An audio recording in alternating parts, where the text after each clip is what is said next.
Hello again, and welcome to another episode of Stories from Real Life. I'm your host, Melvin E. Edwards. Thank you for joining me for the podcast where personal stories can have a global impact. My guest today is Susan Snow, who will share her tragic story, but she'll also remind us that even your pain can become your purpose. Susan Snow, welcome to the show.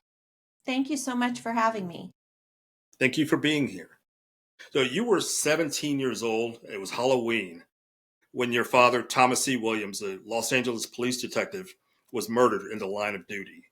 How did that moment and the immediate aftermath shape your identity and your worldview? Gosh, well, there was a lot going on. I think for me, I had a normal teenage life before that happened. And I grew up with a cop father, and I went through all the things that young people go through with their parents being in law enforcement, hearing some negative talk about police officers and things like that. My dad was a detective when I was around fifth or sixth grade, and I was actually right by his precinct. So whenever I had a dentist appointment or a doctor's appointment, it was always him that picked me up and took me. And that's, the kids would create stories about that. And I was always like, I got busted. The cops came and got me because it was a narc car and all those things that you go through as a kid. And also I had a false sense of security with him being a detective. I figured he came in after the fact, and he, I figured he was just a detective and that he came in after the fact. He wasn't in imminent danger. It was, that kind of thing. And I just, never thought that anything bad would ever happen to him because of that. So I just did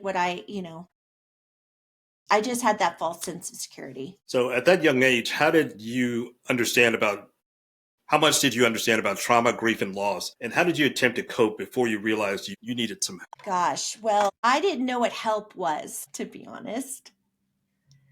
This was the mid 80s when my dad was killed, and there was really no talk about mental health back then.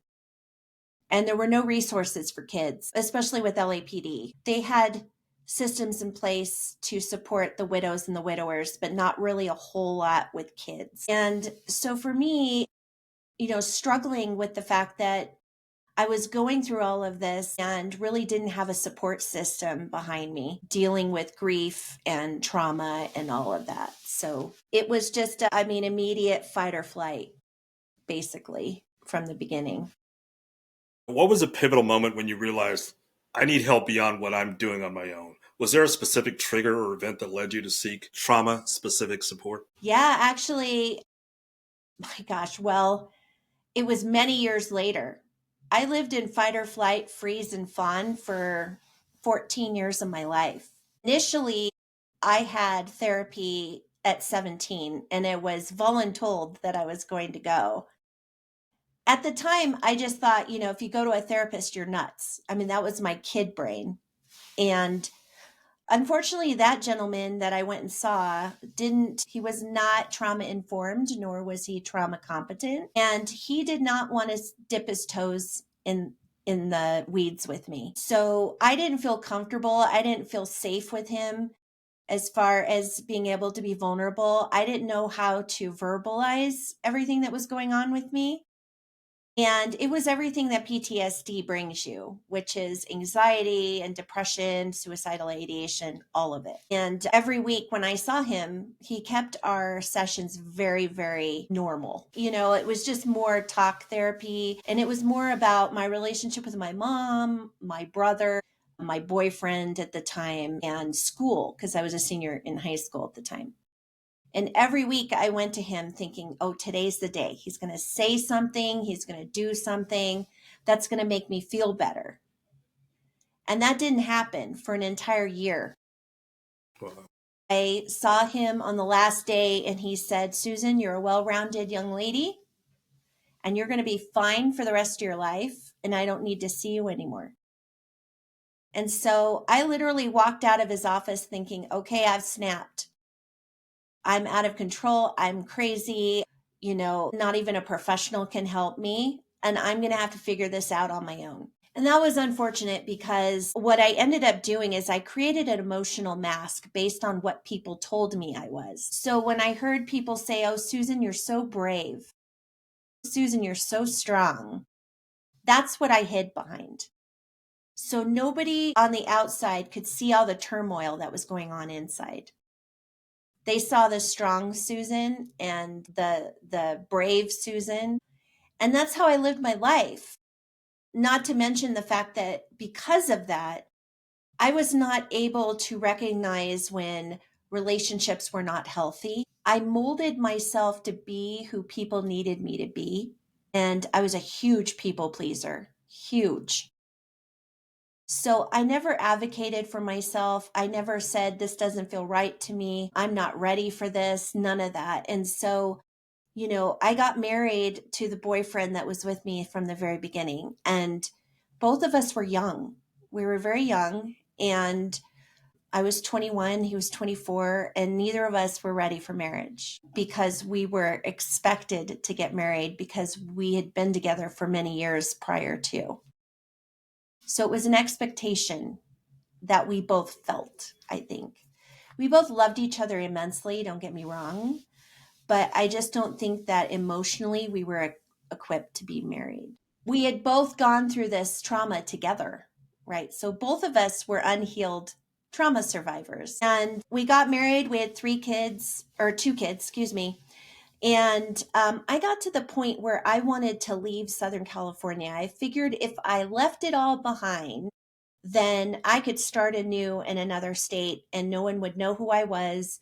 No one would know my story. Ha ha ha. Look where I am now. Yeah, look where you are right now.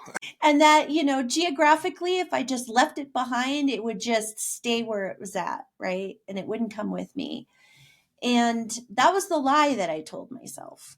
We moved in 97. We decided to move to Colorado. And I was working as a hairdresser at the time. And I worked in a salon that was very close to Littleton, Colorado. And I was working on April 20th of 1999. I I know where had done this a is going. client's, yep, I had done a client's hair, put her under the dryer, went into the back room and turned on the TV, and up popped the live coverage of the Columbine shootings. Hmm. And I had a visceral reaction. I had flashbacks of the night my dad was killed. I saw the police cars, the ambulances, the kids around my own age, the school, and it all came flooding back to me of the night that I saw my dad's body. At that point, I started to have a panic attack. I turned white as a ghost. And my colleague that was standing next to me, she had no idea what was going on. And remember, I was told I was going to be fine for the rest of my life. So I didn't recognize what was going on either. And so my colleague left the room and I did what I always did. I put that emotional mask back on. And I kept telling myself, this has nothing to do with me. So I'm going to feel better tomorrow. Like, I'm just going to go ahead and finish my day and this isn't going to bother me. And I walked out of the room stoic.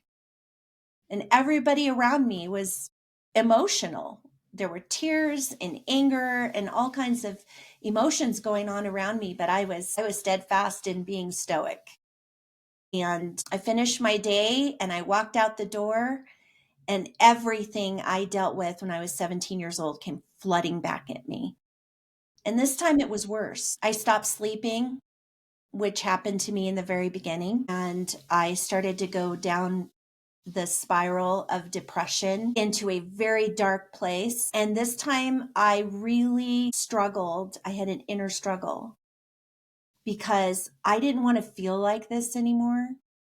But then I had 2 babies at home that needed their mom. And as scared as I was, everything I could was to stay alive. And my husband, being the smart man he is, recognized it. And he met me at the door one day and he said, "You have 2 choices. You either go get help today or I'm putting you in a hospital." And that was the point where I put up that white flag. I surrendered. I had to figure this out. And I went and I made an appointment with a physician, and he put me on antidepressants because that's what they do. And then he handed me a business card of a trauma therapist. And I looked at him and I started to laugh. And I said, I tried this 14 years ago and it didn't work. So what makes you think it's going to work this time? And he said, well, you really don't have a choice. And I said, okay. So I went, I made the appointment. I sat in the chair with this woman, and this time it felt different. This time she started to ask me the questions that I had always wanted to hear since I was 17. And because she was asking me those questions, I felt like she was a safe space and that I was able to be vulnerable with her because of it. And I was able to take her back to when I was 17 and everything that I had dealt with back then and what I was currently dealing with. And she listened to me intently. And then she looked me in the face and said, Susan, everything you've gone through since you were 17 is normal because you have PTSD. And I kind of sat back and I was like, wait a minute. I didn't go to war and I'm not in the military. Like, what are you talking about? And she said, no, anyone who goes through any type of trauma can experience PTSD. But what you need to know is it's not something that just goes away. It's something you learn to manage. And that was the moment. That was the moment that I realized I wasn't crazy, I wasn't broken, and that I was going to be able to heal from this. I had so much hope in that moment, and I was so grateful, very grateful to be sitting there and knowing that I can heal from this. And this is the person sitting across from me that was going to be able to guide me in this healing journey of mine. That's awesome. I'm glad you were able to get to that point. I've got a personal question that I was thinking of while you were talking there. After Sure. all this time of going through therapy and being almost forced, you said raising the white flag at your husband's suggestion. Are you at the point now where you can think back and remember all the good things about your dad and actually Absolutely. smile about it? Absolutely. Yeah. Yeah. And that is such a freedom. And when you do the work, this is where you get to, where you're able to look back and look past the ugliness and the terrible thing that happened and remember the good times and the memories I had of him and the conversations that we got to have together. And just remember how present of a father he was. I even hear this from people who worked with him. He was very much a person who, if you were having a conversation with him, he was there. He made you feel like you were the most important person in that room. And it didn't matter who he was in front of. That was just who he was innately. And I was just so proud of that. You know, my dad was my hero and he's my brother's hero. He saved my brother's life that night. And for that, I'm grateful. But, as a dad, he was just an incredible human being. And I'm so grateful that he was my father. I always laugh because he was like the go between and he was the voice of reason because my mom and I did not have a healthy relationship. And so he kept me grounded, and I was grateful for that too. I've got a couple of questions about your mom, but I'll wait until a little bit later on in the conversation to bring Sure. those up.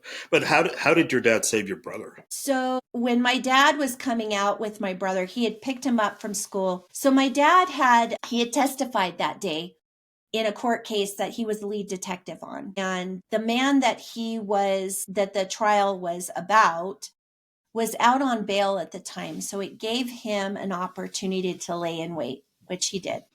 When my dad picked up my brother from after school care that Halloween night, they were walking to the truck, and my dad put my brother in the truck and then walked around.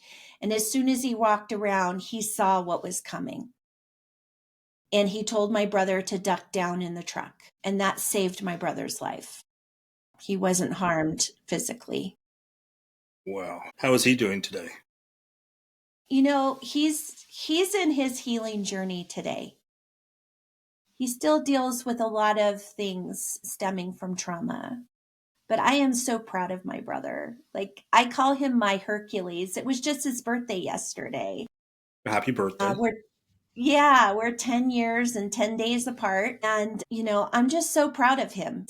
I call him my Hercules, not just because he's, a very big boy. He's my 6'2", almost 300-pound brother. But because of everything that he's gone through in his life, and he's still here on this planet, I'm so grateful every day that I still have him and that he is on his journey of healing currently. And I'm just so grateful for that too. Good. That's good. So you have a signature talk titled "Forgiveness versus Forgetting." Yeah. So can you explain the difference between those two things in the context of your life and how you learn to forgive without erasing in your mind what happened? Oh, sure. So there's this myth about forgiveness. And the myth is that if you forgive someone, you're forgetting what they did. And that's not true. You're never going to forget what happened, and you're never going to forget the person that did it to you or whatever the circumstance was. However, I see forgiveness in a different way. For me personally, I found that I needed to forgive because I watched my mom allow hatred to just engulf her. And I feel like hatred it's the killer of your soul. It really is. It takes life from you. It takes the ability of having joy in your life, pure joy. And I didn't want that for myself. So I looked at it this way. I looked at it as if I could forgive these men that took my dad, I'm taking my power back. I'm being able to say, you can no longer hurt me anymore, and that I'm going to heal from this, and I'm going to be able to have the life that I deserve. And what you did is no longer going to have a hold over me. And so that's when I talk about it, I talk about taking your power back. And forgiveness is that you're not forgiving for them. You're forgiving for you. And that's taking your power back. Oh, that's really powerful. So were those the guys involved? Were they ever caught and convicted? Yes.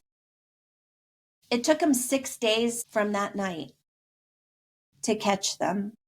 Unbeknownst to us, we too were a target, the family. So we had police presence in front of our house and in back of our house. And I even had bodyguards, plainclothes police officers that followed me around and my mom around for 6 days.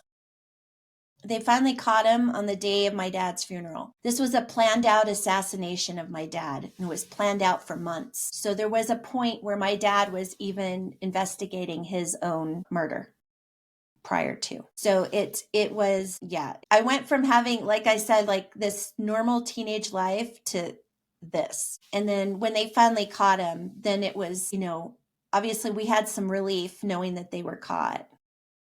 But we didn't know about being targeted until the trials, a few years later. That's pretty heavy stuff. Yeah, I know. My story, I tell people like strap yourself in because it's a lot. Well, I'm glad you're here and smiling today. Thank Obviously, you. it's taken a lot of work to get to that point, and I'm sure there'll be more work to get to where Yeah. you need to be, you want to be. But I'm glad today that Ever you're able to evolving. smile. Yes. All right, so let's talk about your mother for a second. I understand you had to sever contact with her as a part of your healing journey. So, how did you know when it was time to set up that kind of a boundary, and what inner work went into making that choice and finding peace with it? Well, actually, it was my mother. When I wrote my book, um, it took me 4.5 years to write my book. And the reason it took me so long was because I had to relive and dive and have memories and do all the things. But when I wrote the book, I wanted to be 100% authentic and I wanted to be 100% vulnerable, as scary as it was. I needed to be that way. You see, there were people out there that had this like perception of who I was based off of what my mother told them, based off their own perception of how they would have handled being in the same situation that I was in. And I wanted people to see me for who I really am. And so in doing that, I had to tell her story too. And, the one thing that came up for this, and I did not vilify her in my book whatsoever, because here's the thing: people deal with trauma in different ways, and people have different coping mechanisms. She chose alcohol, which exacerbated the abuse. And she comes from generational abuse. And so I touched on that. And my mother did not like that. I had a conversation prior to the book coming out, because during the 4.5 years, she asked me about it twice. And the second time she asked me about it, I told her that I was working with an editor at the time. And she said, "An editor?" And I said, "Yeah, Mom, I'm writing a book." And she goes, "Oh, I didn't know it was that serious. You were that serious." And I said, "Yeah, I am that serious because I want to help others." So before the book came out, I figured, you know what? Out of respect for her, I needed her to know what I wrote about.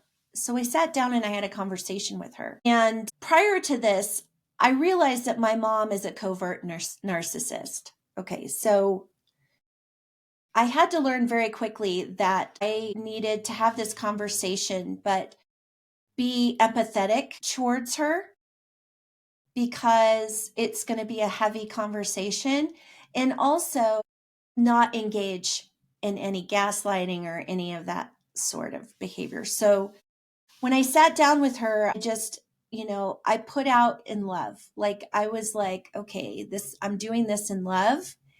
And I sat down and I told her everything. I said, I talk about your drinking, and I talk about generational abuse. And, there are things in this book, Mom, that you're going to read that are going to be very difficult for you. And I'm just here to tell you this is what's in it, And she basically said, "There's nothing you could write about in that book that would make me love you less. So let's just leave it that way." And when the book came out, I went and I brought her copy, and I had put in a personal note to her.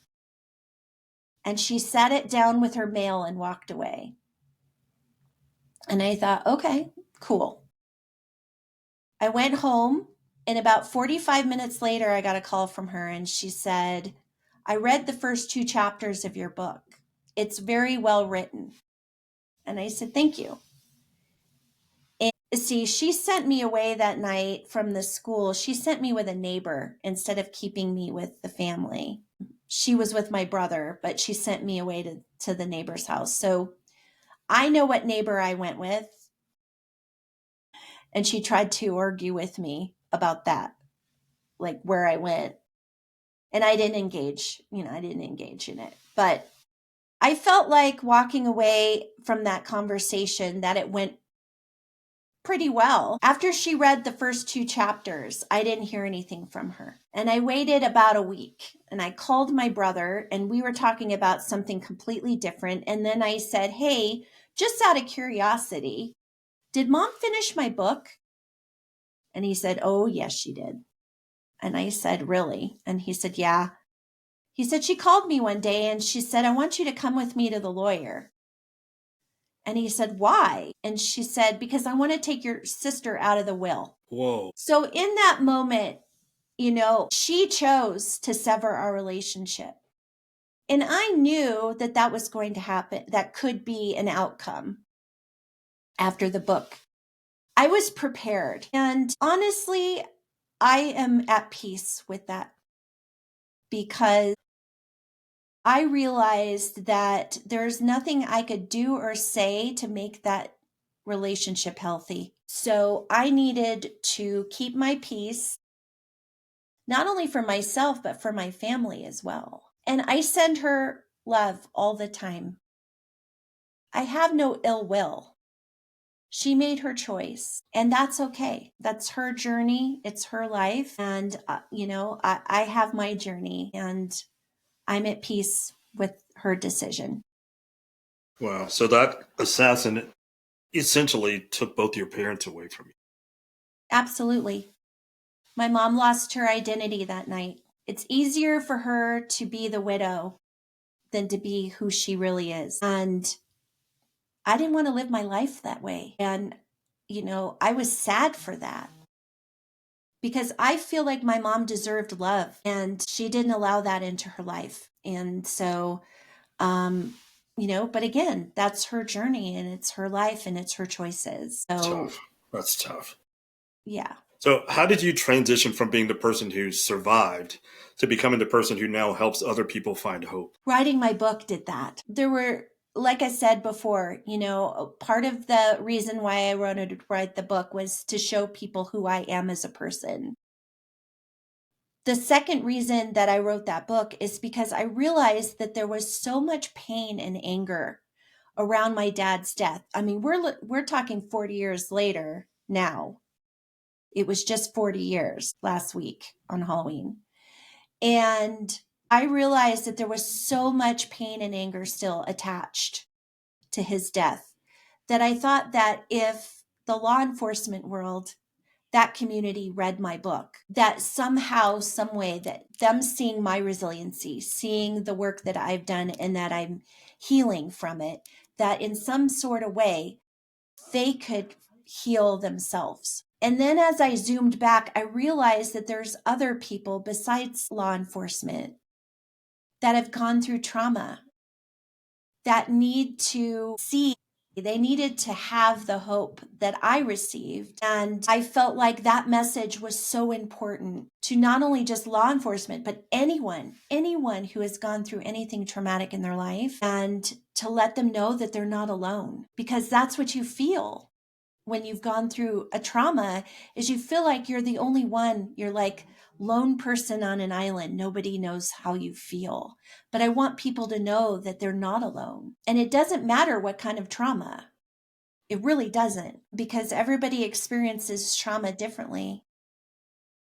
They deal with it differently. And so for me, writing the book, I wanted to put that message out. So, when you're doing speaking engagements, workshops, and keynotes, how do you balance sharing your raw personal truth with providing actionable tools for the audience? Yeah, well, for me, one of my keynotes is the other side of the gun, and I use it as a journey. It's the same thing I thought about when I wrote the book, is I wanted to hold the hand of the person reading my book and taking them on this journey. And so when I talk to them, it's about taking the journey. It's not about talk it's not it's less about the actual trauma. It's more about the journey. That's the message. And so it makes me so happy to be able to connect with my audience and see that I'm giving them hope, that they too can heal as well. And so that fills my heart. And that's what I portray when I'm on stage, is love and support and hope. It's not as much like a rah, you can do this kind of thing. It's, here's the journey. This is what it looks like. And I even incorporate one of the tools that I use, which is box breathing, because part of my speech is about, it's like getting on an airplane, and they make that speech about you have to put your mask on before you help others, right? So I use that context. And I talk about turbulence in your life. So it's an actual journey. And then using the box breathing, it's because the first part of my speech is a little intense, right? And the box breathing brings everybody back down and brings their nervous system back down so that they're not like, dying in their chairs, right? And so I leave you with the hope. I leave you with knowing that I just gave you one tool that you can utilize when you're feeling out of control, when you feel that turbulence in your life. And that's my one of my keynote speaks. Okay. So, what is your dad's legacy? Oh my gosh.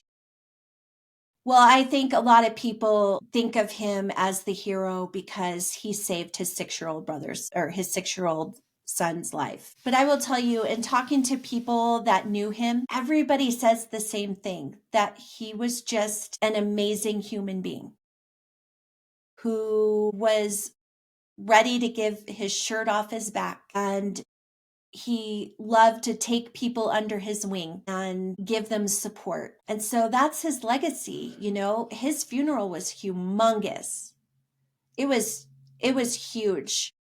And I've met police officers, well, they're now higher up, but I've met them who worked my dad's funeral, and they say the same thing.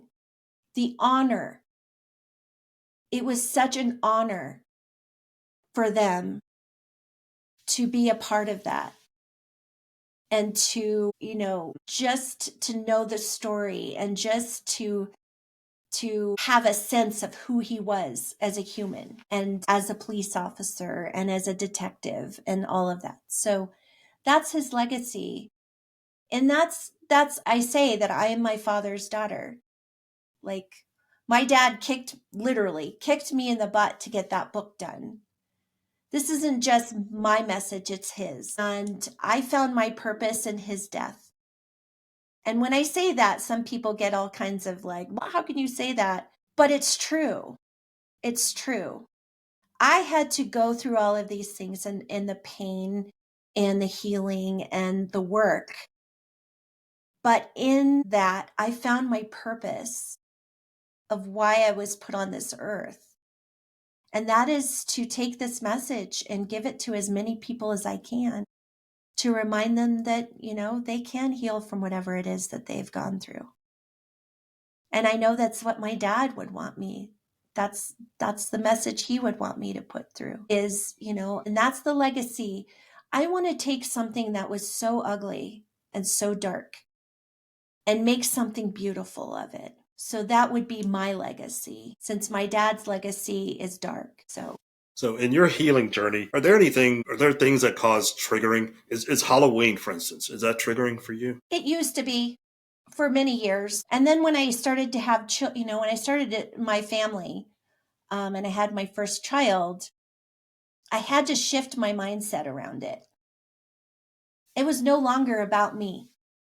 It was about my child and making sure she had the right experiences. Again, changing that legacy. So yeah, every year for a long, long time, I would look at the clock and it was weird because at the same time every year, I would look at the clock around the time my dad died. Now I look at it as I honor him in that night, and it's no longer sad. It's an honor. And it reminds me now of what I'm doing and why I'm doing it. So it's definitely been a shift in mindset from the beginning to now. Okay.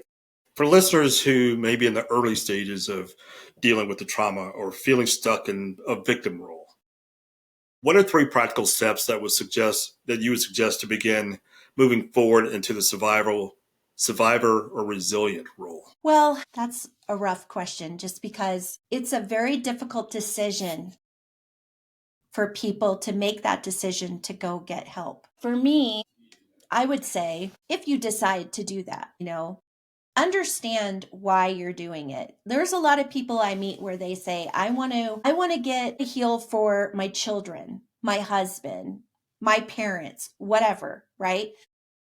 But you have to heal for yourself. And what happens is, as you're healing, the people around you start to heal as well. It's a ripple effect. So if you're going to start that, just know you're not alone. There is someone out there that will help you and guide you through it.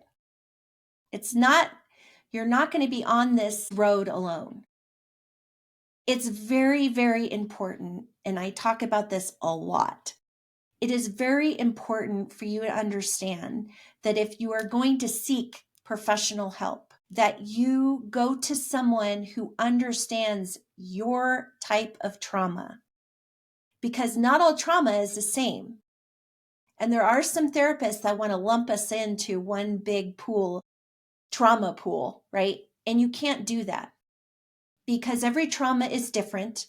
Every journey is different and every modality is different. So I always tell people, the first thing you need to do is when you're going to seek a trauma therapist, interview them. You have every right to. This is your journey of healing. It's not theirs. So you want to align with someone who understands your type of trauma. So interview them. Make sure that they understand your type of trauma. Because if they do, they're going to know the modalities to help you. Maybe they've gone through a trauma and they understand exactly what you're dealing with. So interview them. Make sure and understand that the other thing is, if they don't, you're not going to feel safe with them. You're not going to have that trust in them. You're not going to be able to be vulnerable with them. And if you're not vulnerable, that's not doing the work. You have to be able to be vulnerable in order to heal. So that is key right there. That is what is going to take you through your healing journey. But you have to be able to be vulnerable with that person. Your therapist and you have an intimate relationship. Besides a spouse or a partner or anything, like, you have to be able to know that they're a safe space. So that's the first step. As a final question today, what's next for you? Do you have any other plans for helping other people deal with trauma, or do you plan to write another book? What's on your agenda for the future? Well, I definitely have another book in my brain. It's funny because my editor even said that I'm living my next book, and she's right. She's absolutely right. Um, I'm continuing to try to get on as much stages as I can. I have a speaking engagement next September 12th in Gig Harbor, Washington, and I'm going to be talking to homicide survivors.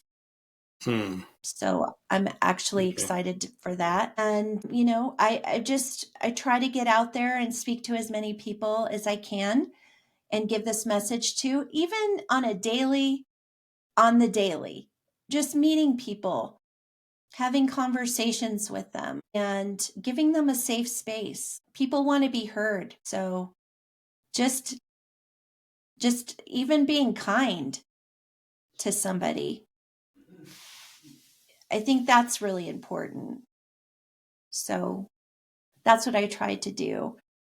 And I will do a second book, but yeah, my priority right now, I do coach, a trauma resiliency coach. And what that is that after you do the healing, the work with a mental health professional, you get to a point where you feel like you're stuck because you're a different person than when you started out.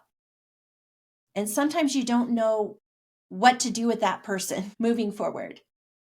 You have goals and plans and things, but because you were unhealed before, you didn't want to move forward, or you had a lot of things get in your way, mindset things get in your way. So that's where I come in, is I kind of meet you where you're at and figure out what your goal is. And then we work to get you there. So I do coaching, and then, but my priority really is to get in front of as many people as I can with this message so that people know that they're not alone and there is hope. Well, I appreciate that message, and that's a good way to wind up this episode today. So our guest for today's episode has been homicide survivor Susan Snow, the daughter of Thomas Williams. Susan, thank you so much for being here today. I appreciate you being here and sharing your story with us. Well, thank you so much for having me. Please go to my website at podcastreallife.com for more information about my guest and the things we discussed today, including a link to her website and how you can get her book. That's it for today's episode of Stories from Real Life. Join us again next time for another chance to learn from each other. Until then, don't forget to shine your light wherever you go.